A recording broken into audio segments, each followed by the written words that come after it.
to tell you another Bible story this morning, and this one is about a boy and his dad. And as I've been talking to members of the congregation this week, I've been challenging them to see if any of them could guess who the boy and his dad were. Now, the person who came closest was Ken Draffen. He got half of it right, but none of you got it all right. So I'll tell you now, the boy is called Absalom, and his dad is called David. And it's told in 2 Samuel. Absalom was the talk of the town. He had everything going for him. He was a prince with charisma, and he had loads of friends. He was almost too handsome for his own good, and his special pride was such a magnificent head of hair that he had it trimmed just once a year, when the trimmings alone tipped the scales at over a kilo. But his dad, King David, was always either spoiling him rotten or reading him the riot act. And neither of these helped Absalom to become a stable adult. David's bad parenting was probably rooted in his own childhood. David hadn't had a happy upbringing. He was the youngest of 8 boys. Remember when God sent the prophet Samuel to look for a new king to rule over Israel? David's father, Jesse, didn't even remember he had an 8th son. So David had been neglected. And then there was the famous David and Goliath story, and you can be sure that David's 7 big brothers hated him for taking all the glory. So despite his national fame, life at home could have been a wee bit tense. So when David became a dad, he decided to do the opposite of his parents, as we all do, and he spoiled all his sons. So whatever Absalom did, either good or bad, he always got away with it. Now, Absalom was a hothead. He even went so far as to murder his lecherous brother Amnon for raping their sister Tamar. But David didn't impose the punishment anyone else would have got for this. He just sent Absalom away for a while. As a result, Absalom thought he got away with it. And when he came back to King David's court, he wasn't a bit sorry for what he'd done. And when David's general Joab wouldn't help Absalom to patch things up with his dad, Absalom set fire to Joab's field.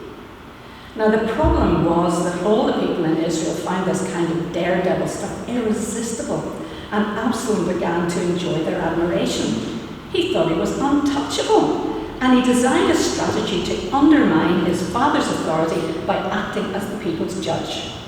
He used charm, flattery, and false promises to win the hearts of the people. Eventually he became so full of himself, he decided he would lead a treacherous revolt against his own father. And he was so popular that lots of the people left David's side and joined up in Absalom's army. On the eve of a crucial battle, David was a wreck. If he was afraid he might lose his throne, he was even more afraid that he might lose his son Absalom. The boy was a thorn in his flesh, but he was also the apple of his eye. So before the fighting started, David told the chiefs of staff, until they were sick hearing it, that if Absalom fell into their clutches, they would have promised to go easy on him. But remembering what had happened to his hayfield, old Joab was keeping his fingers crossed for revenge. So we read, Absalom was out in front of David's men in the battle, riding on his mule, when the mule got caught in the branches of a huge oak tree, and Absalom's hair got caught in the oak, and he was left dangling between heaven and earth, with the mule running out from underneath him. A solitary soldier saw him and reported it to Joab. I just saw Prince Absalom hanging from an oak tree. But Joab said to him, if you saw him, why didn't you kill him? I would have rewarded you with 10 pieces of silver and a fancy belt. But the soldier said to Joab, even if I had the chance of 1,000 pieces of silver, I wouldn't have laid hands on the king's son. We've all heard the king command you time and again, for my sake, protect the young man Absalom. Why, I'd be risking my life, for nothing is hidden from the king. Joab said, I'm not wasting any more time talking to you. And he grabbed 3 knives and he stabbed Absalom in the heart while he was still alive in the tree. By then, Absalom was surrounded by Joab's armor bearers, and they hacked away at him until they killed him.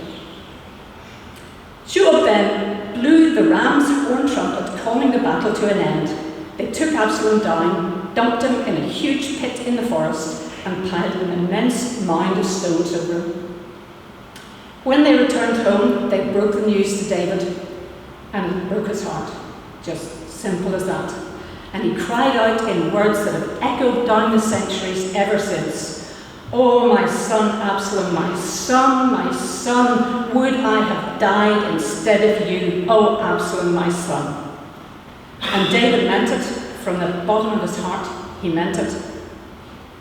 But even a king can't do that. As later history was to prove, it takes God to do it.